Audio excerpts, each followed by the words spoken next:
सार्थ एकनाथी भागवत अध्याय 7 भाग 4 होतो. ते योग्याच्या मुखी पडताच सारी संचित क्रियमाने एकदम जाळून टाकून त्याला आत्मपद देऊन सुखी करून सोडतो. हे राजा, ज्याच्या योगाने सगुण आणि निर्गुण साम्यभावाने एकरूप दिसतात असे अग्नीचे आणखी एक लक्षण तुला सांगतो. स्वभावता अग्नी हा निराकारच आहे. लाकडे जशी लांबट, वाकडी, वाटोळी, थोर किंवा लहान आकाराची असतील त्या त्या आकाराचा तो भासतो. भगवत स्वरूपाची गतीही तशीच आहे. स्वमायेच्या कल्पनेनेच आकृती निर्माण करून ती तो सहज स्थितीने शिरलेला असल्यामुळे अनेक स्वरूपांनी भासतो. ज्याप्रमाणे गंगेचे एकच उदक असले तरी भोवरे, लाटा, लोंढे इत्यादी निरनिराळ्या स्वरूपांनी भासमान होतो, त्याप्रमाणे अखिल विश्वाच्या आकाराने सारा विश्वात्माच भासमान होतो. किंवा छायामंडपाची चित्रे दिव्याच्या प्रकाशाचीच बनलेली असतात. राम, रावण इत्यादी नावांनी लोकांना पडद्यावर नाट्य करून दाखवतात. त्याचप्रमाणे नाना प्रकारचे प्राणी नाना मते, नाना आकृती दृष्टीस पडतात. त्या सर्वांमध्ये श्रीहरीश प्रवेश करून सहज स्थितीने त्यांना नाचवितो. योग्याची स्थिती अशीच असते. नाना प्रकारचे आकार व व्यक्ती दृष्टीस पडल्या तरी त्या सर्वांच्या ठिकाणी समदृष्टीने तो आपणालाच पाहत असल्यामुळे त्याला भेदाची भ्रांती नसते. तिकडे तो जे जे काही पाहतो ते ते तो स्वतःच असतो, अशी मीमांसा अवधूताने बाहू उभारून सांगितली. जन्म आणि मृत्यू ह्या देहालाच आहे. आत्मा हा नित्य असून अविनाशी आहे, हा निश्चय मी चंद्राला गुरु करून दृढतर करून घेतला. शुक्ल पक्षाच्या आणि कृष्ण पक्षाच्या योगाने चंद्राच्या कला वाढतात व कमी होतात, पण मूळ चंद्राला काही वृद्धिक्षय नसतो. तशीच स्थिती खरोखर योग्याची असते. जन्म, मृत्यू इत्यादी जे 6 विकार आहेत ते खरोखर देहालाच आहेत. आत्मा स्वरूपतः अविनाशी, निर्विकार, अनंत आणि अमर असाच आहे. घट हा स्वभावताच नाशवंत असतो, पण त्यामध्ये चंद्राचे प्रतिबिंब पडते. त्याचप्रमाणे अशाश्वतामध्ये शाश्वत असते, पण त्याला नश्वराचे विकार कधीच लागत नाही. घटाबरोबरच काही चंद्र उत्पन्न होत नाही किंवा घटाच्या नाशाबरोबर चंद्राचा नाश होत नाही, तर चंद्र हा आपल्या सहज स्थितीप्रमाणे नाश व उत्पत्तीरहितच असतो. त्याप्रमाणे योगी हा आत्मस्वरूप असल्याने देहाबरोबर जन्मास येत नाही किंवा देहाच्या नाशाबरोबर त्याचा नाश होत नाही. तो अत्यंत अखंड स्वरूपाने परिपूर्णच असतो. काळाची गती मोठी गहन आहे. तिच्यामुळेच नाश आणि उत्पत्ती झालेली दृष्टीस पडते, पण ती काळाची सत्ता देहावर आहे. आत्मस्थितीला ती मुळीच लागू नाही. तात्पर्य, काळाचे सामर्थ्य मोठे अगाध आहे म्हणतात, पण ते देहाच्या पुढेच. आत्मस्थितीकडे पाहिले तर बिचारा काळ तेथे नाहीच. काळाची सूक्ष्म गती सांगताना अवधूताला अकस्मात आठवण झाली आणि त्याने सिंहावलोकन करून अग्नीचा दृष्टांत पुन्हा सांगितला. त्या काळ नदीचा वेग अत्यंत प्रचंड आहे. तिचा ओघ अत्यंत सूक्ष्म गतीने वाहत असतो. त्यात प्राणीरूप तरंग उठतात व मोडतात, पण हे जगाला दिसून दिसत नाही. या नदीमध्ये जरेने जर्जर झालेला लोकरूपी कचरा तरंगत असतो आणि षड्विकाररूप महाभयंकर भोवरे गरगर फिरत असतात. बाल्य व तारुण्य यांचे खळाळ चालू असतात. वार्धक्याचे जळ मंद मंद वाहत असते आणि जन्ममरणाचे लोंढे उसळून कल्लोळ करीत असतात. प्रवाहाच्या धारेच्या तडक्याने आयुष्याच्या दरडी कोसळतात. सर्वाधिक देवळे मोडून टाकून शिखरावर असलेल्या इंद्रांनाही ते प्रवाहयोग खाली पडतो. याच प्रवाहाचा लोंढा धोधावत पाताळद्वारे खाली घुसला म्हणजे सर्पाचा फडशा उडवून त्याची हाडे अगदी चूर करून सोडतो. अशा काळाच्या ओघामध्ये भूततरंगाची घडामोड रात्रंदिवस चालू असते, परंतु चमत्कार हा की कोणाच्या लक्षात येत नाही. जेव्हा महाप्रळयाच्या वेळी प्रळय मेघांचा गडगडाट होतो, तेव्हा अनिवार पूर येतो आणि त्यामध्ये ब्रह्मदेवाधिक मोठमोठे वृक्ष उपटून पडून भरारा शेंडा बुडख्यासकट वाहून जातात. या पुराचा अतिरेक झाला म्हणजे वैकुंठ आणि कैलाससुद्धा बुडून जातात. तेथे काळाचा सुद्धा रिगाव होत नाही. असे एकदम एकाएकी घडते. ही काळरूप नदीची गती मोठी अनिवार्य आहे. ती अत्यंत सूक्ष्म असल्यामुळे तिचे निश्चित स्वरूप लक्षात येत नाही.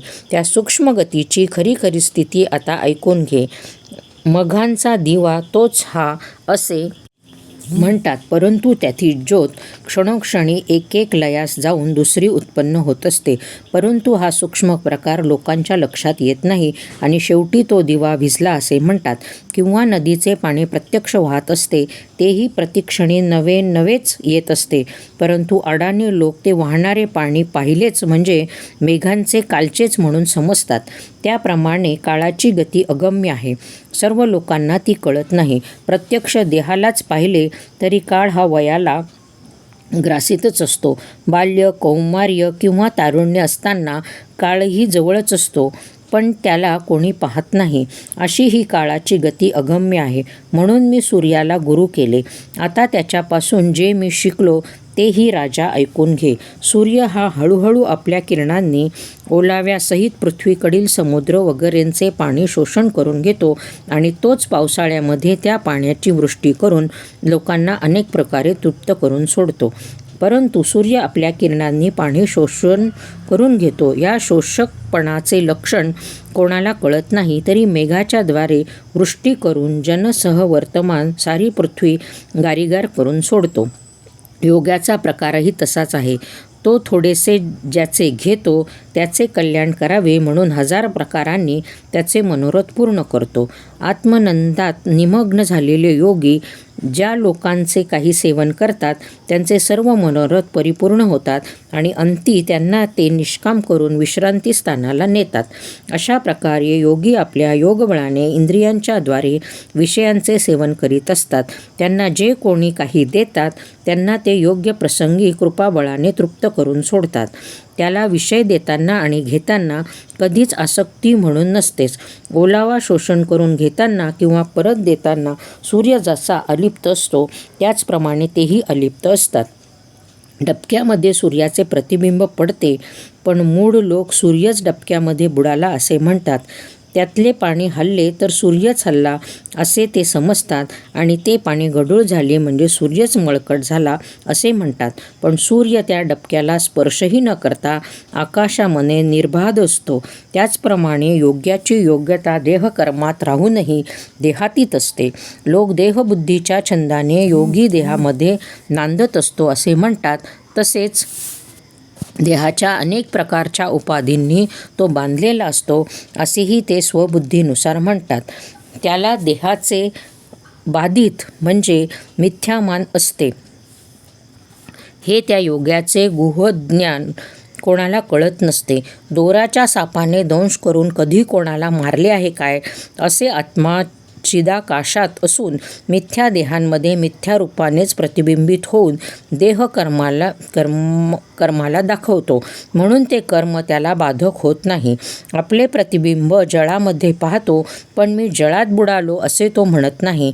त्याप्रमाणे आपण देहापासून भिन्न आहो असे ज्याला पक्के ज्ञान झाले तो देहकर्माला भीत नाही.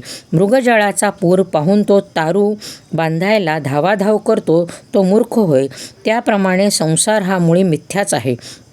तो मूर्खाला भयंकर वाटतो. म्हणून घरदार बायकांमुळे वतनवाळी ह्यावर अत्यंत प्रेम असे करूच नये.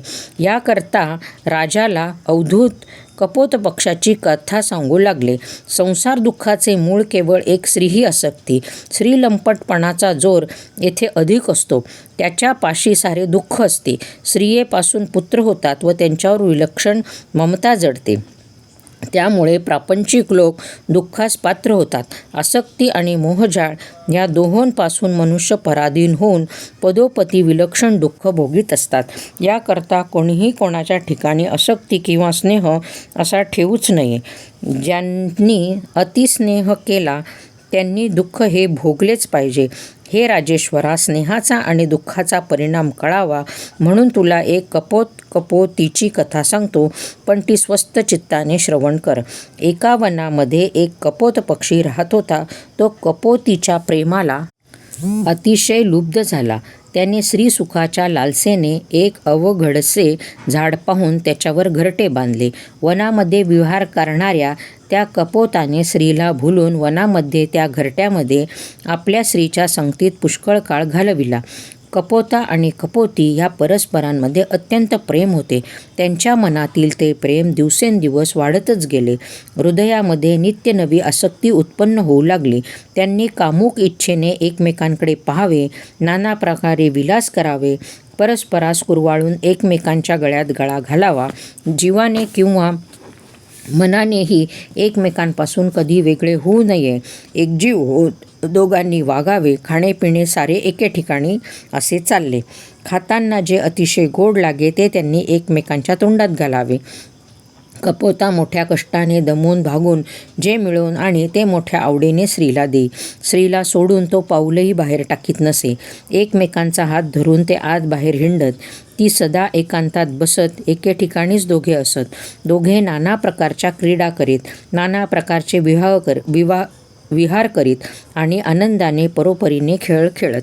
बायका या एकांतात असल्या म्हणजे मोठ्या गोड बोलतात. नवऱ्याच्या मनामध्ये सासूसासऱ्यांविषयी विकल्प भरून देतात. दिराभावांच्या चाली मोडून टाकतात आणि गोड गोड भाषणाने नवऱ्याला भुरळ घालतात.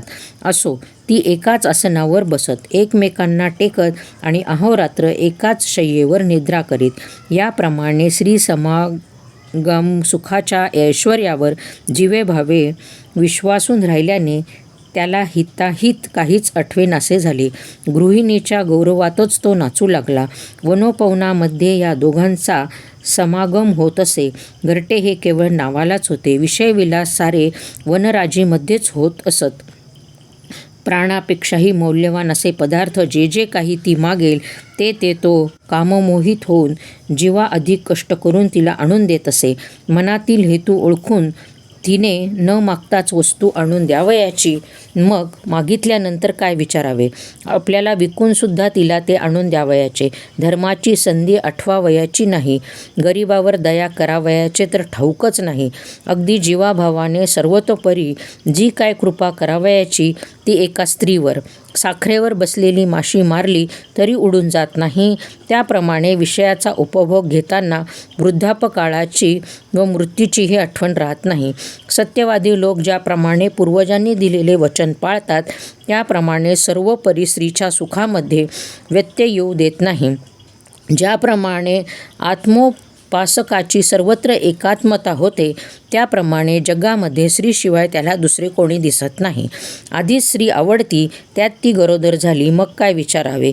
धनलोभ्याच्या हातामध्ये ज्याप्रमाणे अकस्मात द्रव्याची पेटी सापडली त्याप्रमाणे तिच्या गर्भाचे कौतुक तो अधिकाधिक करू लागला. दारू पिऊन माकड जसे तडातडा नाचू लागते व डुलू लागते त्याप्रमाणे तोही गर्भाचे सोहळे करू लागला. सर्व परीने तिचे डोहाळे त्याने पुरवले आणि प्रसूतिकाल येईपर्यंत तिच्याच लीलेमध्ये तो खेळत बसला. इतक्यात आपल्या घरटात प्रसूत होऊन तिने अंडी घातली. ती प्रसूत झाल्याची वार्ता ऐकून पतीचा हर्ष त्रैलोक्यात मावेना. हरीची माया अघटित घटना करणारी आहे. ती दुर्गम असल्याने तिची लीला ब्रह्मदेवाला सुद्धा कळत नाही. त्या देवमायेने त्या अंड्यामध्ये अवयवांची रचना केली. त्या अंड्यामध्ये प्रथम फक्त रस भरलेला होता. त्यातच हरीच्या मायेने नखे, पंख, चोची आणि नेत्रांची सुद्धा उघडून चमत्कार करून दाखवला. अंडी आपोआप फुटून कोवळी कोवळी पिले बाहेर आली. त्यात पाहताच आई बापांचा जीव अगदी भाळून गेला.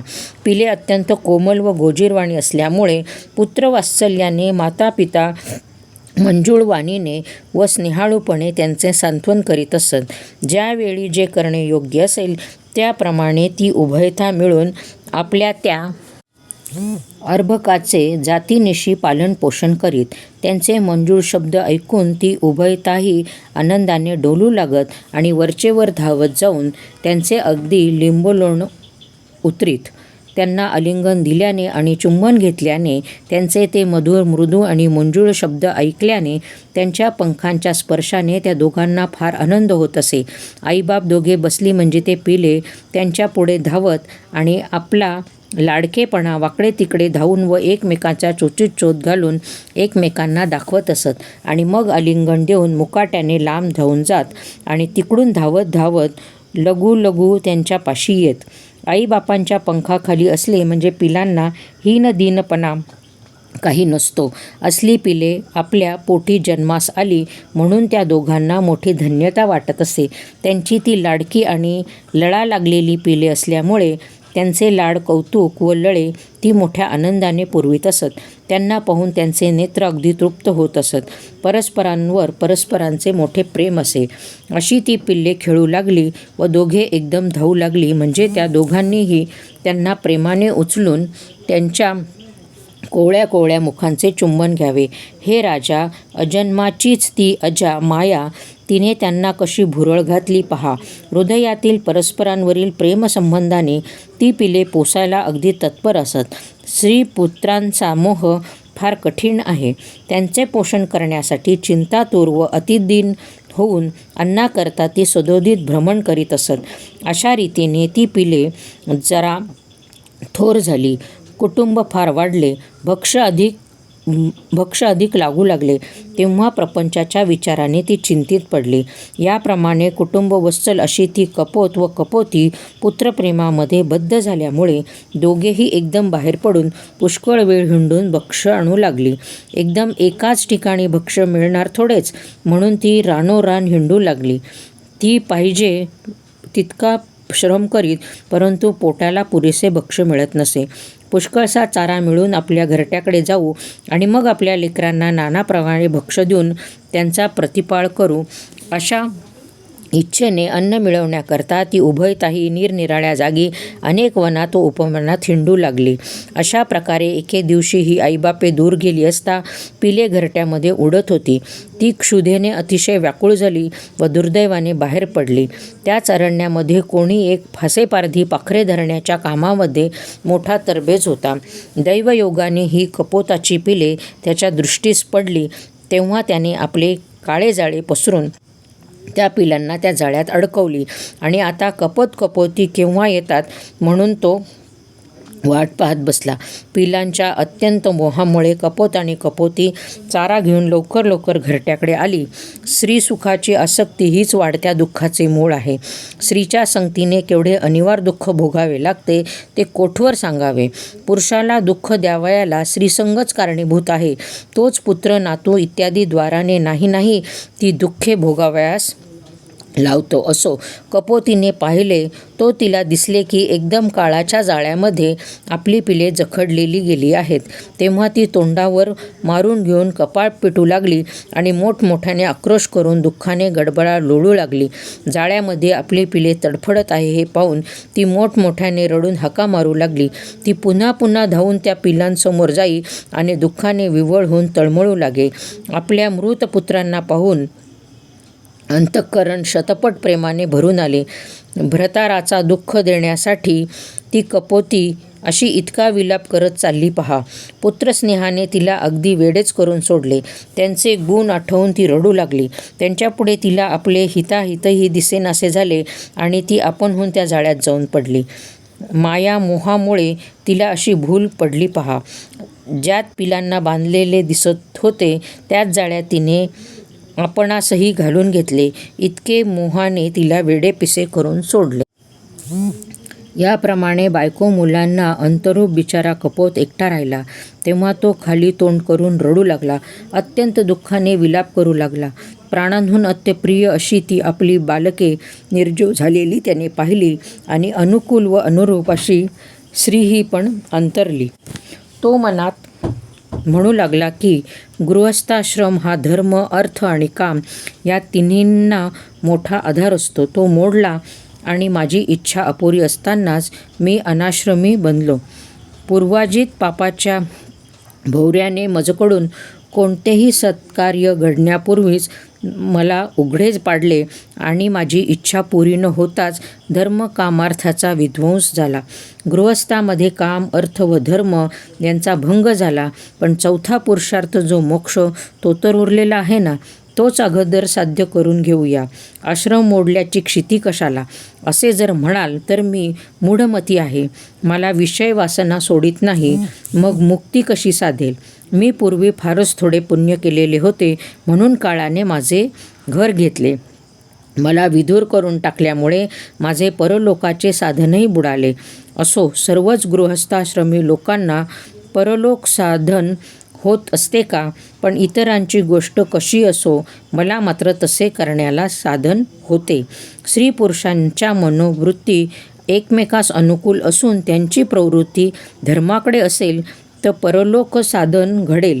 इतरांना त्यांची प्राप्ती व्हावयाची नाही. कोणाच्या बायका अतिशय तोंडाळच असतात, कोणाच्या अतिशय उन्हाळ असतात, भटक्या असतात, कोणाच्या बायका अतिशय दुष्ट कजाग असूनही बाहेरख्यालीच असतात. एखाद्या बायकोचा राग विलक्षण असतो. कोणी अतिशय खादाडच असतात. कित्येक बायका आरसापुढे ठेवून दात आणि दाढात सोलत बसतात. कोणी अतिशय घाणेऱ्या व आळशी असतात, कोणी मोठ्या कैदाशिणी असतात, कोणी नाजूक व विलासिनी असतात. त्या सौंदर्याच्या ताठ्यातच वागतात. पण त्यापैकी मात्र माझी बायको नव्हती. ती नेहमी मला अनुकूल असे. ती खरी धर्मपत्नी असून अगदी मला अनुरूप अशी वागत असे.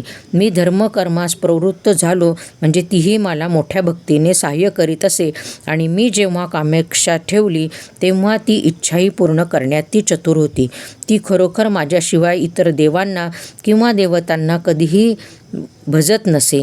ती मला सोडून कोणत्याच तीर्थाला जात नसे. माझे वचन जर तिने कधीच उल्लंघन केले नाही.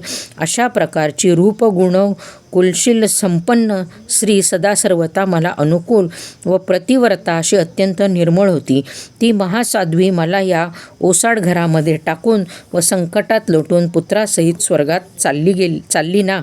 स्त्री गेली, मुले गेली, आता मी तरी कशाला राहावयाचे? लोकलाजेच्या आणि निंदेच्या दुःखाने माझा प्राण जाईल. इतके दुःख अंगावर घेऊन येऊन कोसळले. आता लोकात तोंड तरी कसे दाखवावे? संसाराचे सुख सारे लयास गेले. आता जगलो तर मला मूर्ख मात्र म्हणतील. आग लागो त्या विधुराच्या जिण्याला. ते निंद आणि लाजिरवाणे असते. श्राद्धाचे आमंत्रणसुद्धा कोणी सांगत नाही. सदा सर्वता एकटे पडून राहायचे. अशाच रीतीने ह्या लोकांमध्ये मी राहिलो तर त्या ओसाड घरामध्ये एकट्यानेच किणीकिणी करत बसावे. नीटनेटके गोडधोड काही कधी तोंडात पडण्याची आशा नको. आशाने मला अधिकच दुःख होईल. असे बोलून त्याने केले काय? तो मृत स्त्रीपुत्रांकडे पाहिले. तो ती काळापाशीच बांधलेली असून त्यांची हालचाल अगदीच बंद पडली आहे असे प्रत्यक्ष पाहूनही त्या मूर्खाने विचार केला नाही आणि खरोखर आपणही जाऊन त्याने जाळ्यामध्ये पडला. मेल्याच्या पाठीमागे मरावयाचे हे तर सर्वांनाच मागे लागलेले आपण पाहतोच आहोत. परंतु जन्ममृत्यू टाळून आपले हित साधावे ते मात्र कोणीच करीत नाही. पहा, स्त्रीपुत्रांकरता आपला जीवही देतात. मग भगवत पदवी प्राप्त करून घ्यावी असे मनाला कधीच पटत नाही. अशा प्रकारे तो दुर्बुद्धी कपोता जाळ्यात सापडताच पारध्याचे आयतेच काम झाले. त्याला सहकुटुंब खांद्यावर घेऊन तो आपल्या घराकडे निघाला. असा जो कोणी मोहग्रस्त गृहस्थाश्रमी असतो त्याला काळ तत्काळ हरण करून घेतो. कपोताची जशी बुद्धी होती तशीच घरावर आसक्ती ठेवणारी बुद्धी असते. पिलाच्या काकुळतीने कपोती मरण पावली. ती डोळ्यासमोर प्रत्यक्ष पाहूनही त्या मूर्ख बुद्धीने पुन्हा त्यातच उडी घातली. याप्रमाणे तो कपोता कुटुंबाची काळजी वाहता वाहता आपणही मरण पावला. मनात यचकिंतीचाही विचार केला नाही. अशा प्रकारच्या कुटुंबी गृहस्थ कुटुंब पोषणामध्येच आसक्त झाल्याने विषय वासनेने सदा सर्वत्र अतृप्त असतो आणि त्यामुळेच त्याच्या कुटुंबासह घात होतो.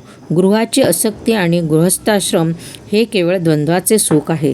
त्यामुळे कपोतासारखा श्रम पडतो. ह्याकरिता तसे करून आपला जन्म वृथा दौडू नये.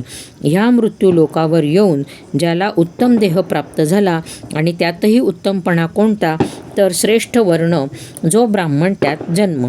मनुष्य देहाला जो येईल त्याला मुक्तीचे दार अगदी खुले असते. एका दिवसामध्ये, एका निमिषामध्ये, एका क्षणात तो यावत जन्मातून पार होतो. ही गोष्ट इतर वर्णाची. मग ब्राह्मण तर बोलून चालून पुण्यमूर्तीच आहेत. ते सदा सर्वथा मुक्तच आहेत, पण फुकट आसक्तीमध्ये गुंततात. विद्वत्व असून वैराग्य असणे हे मोठे भाग्य आहे. हे ब्रह्मदेवादिकांना सुद्धा प्राप्त होत नाही. फुकाच्या आसक्तीने त्यांना अभागी केल्यामुळे शिस्नोदराच्या अधीन होऊन ते फुकट गेले. मनुष्य देहाला येऊन ते गृहासक्त होतो, त्याला अरूढच्युत अथवा भडतमूर्ख म्हणतात. तो आपल्या हातामध्ये आलेला स्वार्थ सोडून कपोताप्रमाणे दुःखी होतो. विषयात तृप्ती केल्याही होत नाही असे वेद व पुराणे सांगतात. असे असता विषयावर आसक्ती ठेवून फुकटच्या नरदेहाला मुक्तात. नरदेहाची थोरवी काही विलक्षण आहे. नुसत्या रामनामाच्या आवृत्ती केल्या तरी चारही भुक्ती दासी होऊन राहतात. असे असता तोच देह विषयासाठी खर्ची घालतात. विषय सुखाच्या आसक्तीने कोणाचीच कधी तृप्ती झालेली नाही. तहानलेले लोक मृगजळाच्या प्राप्तीने शांत कसे होतील, याकरता जाणत्या मनुष्यांनी नरदेहाचे आयुष्य लाभले असून विषयाच्या प्रयासाने वेडेपीर बनून उगाच का घामाघूम व्हावे. नरदेहासारखा ठेवा अनायासाने लाभला आहे तेव्हा अभिमान अगदी सोडून दे, तरच तुला समाधान प्राप्त होईल. यानंतर पुन्हा नरदेह प्राप्त होईलच अशी काही खात्री नाही. याकरता विषयासक्ती सोडून देऊन भक्तिभावाने श्रीहरीचेच भजन करावे. कलियुगातले साधन अगदी सोपे आहे. योग नको, याग नको, त्याग नको की दान नको. निर्लज्जपणाने हरिकीर्तन केले की चारही मुक्ती येऊन पायी लागतात. वीट देऊन त्यांच्या मोबदल्यामध्ये जर परीस मिळाला तर त्यात वाईट का वाटावे. त्याप्रमाणे कीर्तनाच्या जोरावर प्रत्यक्ष देव भेटत असतो, हे लक्षात ठेवावे. एका जनार्दन म्हणतो, नश्वर देहाच्या साधनेनेच जनामध्ये जनार्दन व्हावे ही मुद्रा त्याने लावून दिली. एका जनार्दनाला शरण गेला तोच जनार्दन एकपणाने एक झाला. ज्याप्रमाणे सोने आणि कंकण या दोन्ही नावांनी ते एकच असते. एकादश स्कंदामध्ये श्रीकृष्णाने जो गुरुपदेश उद्धवाला सांगितला व अवधूताने तो यदूला सांगितला, तोच गुरुपदेश जनार्दनरूप एकनाथ सांगत आहेत. ओम तत्सम. श्रीकृष्णार्पणमस्तु. अध्याय 7 समाप्त.